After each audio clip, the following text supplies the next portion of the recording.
하나님 나라 백성인 하백 여러분, 하백의 성경 아카데미 오신 것을 환영합니다.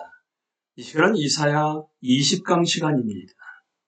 주제는 이사야 28장으로부터 30장의 주제인 신뢰와 순종의 히스기야 통치입니다.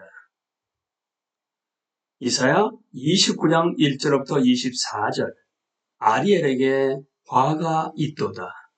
29장 1절에서 14절 화라고 번역된 단어는 감정과 동정을 나타내는 말일 뿐만 아니라 소환의 말이기도 합니다. 알렉 모티어가 상기시키듯이 이사야서의 이 부분에 나오는 6개의 화에 대한 말이 각각 심판석에 나오라는 소환일 수 있음을 시사하는 것입니다. 아리엘, 그러니까 예루살렘은 끝없이 계속되는 것처럼 보이는 연례, 종교 절기들로부터 소환되어 자신이 포위 공격을 당하고 있으며, 아리엘, 그러니까 말 장난으로 예루살렘 아래와는 다르게, 즉 제단 날로 제물을 태우는 것에서 하나님의 의로운 분노를 경험하는 장소처럼 되리라는 하나님의 판결을 듣게 됩니다. 28장에서 그랬던 것과 마찬가지로 포위 공격은 이제 자기 백성을 적대하는 하나님의 역사, 그분의 비상한 일과 기이한 사역으로 판명되며 그것은 예루살렘에게는 끝인 것처럼 보입니다. 바로 이 시점에서 갑자기 어조와 초점이 바뀝니다. 이제 여호와의 모든 힘이 그들에게 쏟아 부어지기 때문에 티끌로 전락하는 자들은 유다의 원수들입니다. 이것은 분명 그 압도적 위협을 하룻밤에 조용히 제거하신 것에서 하나님의 능력에 나타났던 산헤립의 패배를 예언하는 말입니다. 하지만 이 놀랍고 은혜로운 구원은 절대 남왕국의 지속적인 영적 파산 상태를 축소하지 않습니다. 많은 사람들에게 있어 이런 꿈과 같은 구원은 그들이 실로 영적으로 잠들어 있다는 역설적 확증이며, 이것은 그 자체가 여호와의 심판입니다. 선지자적 통찰이라는 진정한 은사는 좀처럼 발휘되지 않으며 이사야의 경우처럼 그것이 발휘될 때는 마치 그것을 읽을 수 없다는 그런 반응이 나옵니다. 이해할 수가 없습니다. 도저히 의미가 통하지 않는다는 것입니다. 영적인 것들은 영적으로 분별해야 합니다. 그리고 하나님의 말씀이 선포될 때마다 사람들의 마음은 겸손해지거나 완악해지거나 둘 중 하나입니다. 중립은 없습니다. 이 강력한 실상들에 비추어 29장 13절과 14절은 핵심적으로 중요한 설명을 제공합니다. 유다가 처한 곤경의 근본 원인이 대단히 명확하게 나와 있기 때문입니다. 종교적 정통성과 인간적 규칙들에 대한 그들의 외적 헌신은 참으로 하나님 가까이로 이끄는 마음의 교묘한 대체물입니다. 그들은 그분의 말씀에 순종하여 그분을 위해 사는 대신 형식주의와 인간의 전통들에 빠져 있습니다. 사람이 만든 율법주의는 언제나 매력적일 것입니다. 그것은 자신을 의롭다 하고 공로에 의지하며 하나님의 능한 손 아래 자신을 낮출 필요가 없기 때문입니다. 하지만 하나님은 그런 위선을 여전히 막으실 것입니다. 그런 독단적이고 인위적인 지혜와 지성, 많은 사람들이 보기에 너무나 만족스러운 하나님 대체물 같이 보이는 그것은 연기처럼 사라질 것입니다. 바울이 십자가에 달리신 그리스도의 복음을 신뢰하기보다는 인간의 지혜와 능력 과실을 잘못 신뢰하는 고린도인들에게 도전하기 위해 이 구절들을 사용한 것은 놀라운 일이 아닙니다. 29장 15절에서 24절은 세 번째 화를 소개합니다. 그것은 유다의 문제들을 영적으로 해결해야 할 필요성을 강조합니다. 그것이 문제의 뿌리이기 때문입니다.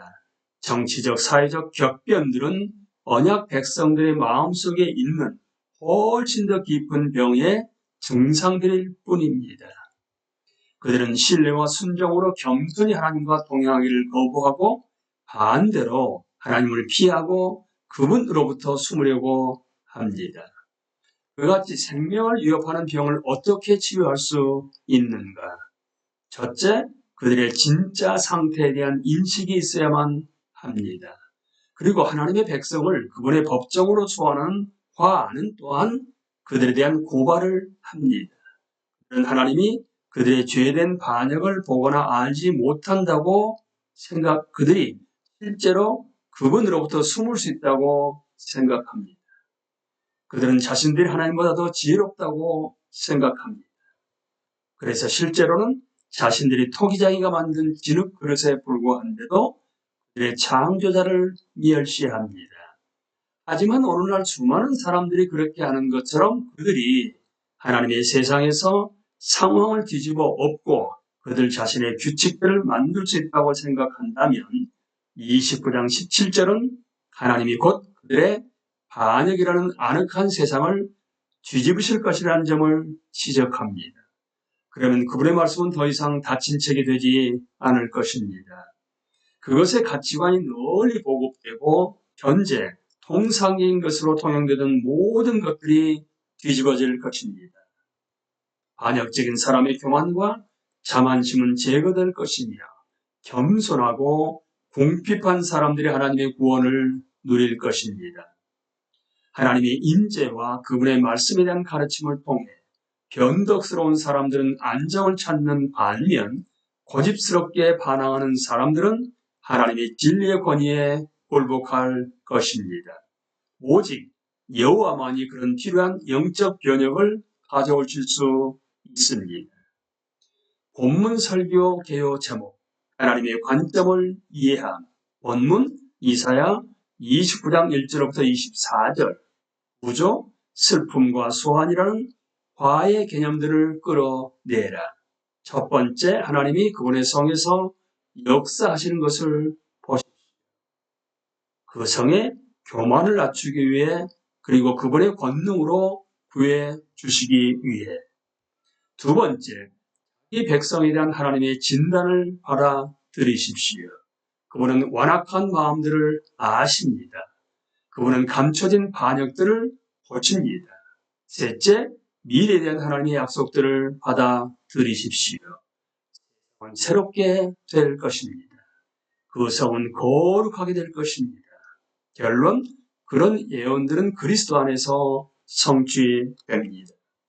성경 공부 인도 29장 1절부터 8절 이 구절들에서는 예루살렘 그러니까 아리엘에 대해 어떤 점들이 주로 강조되고 있는가?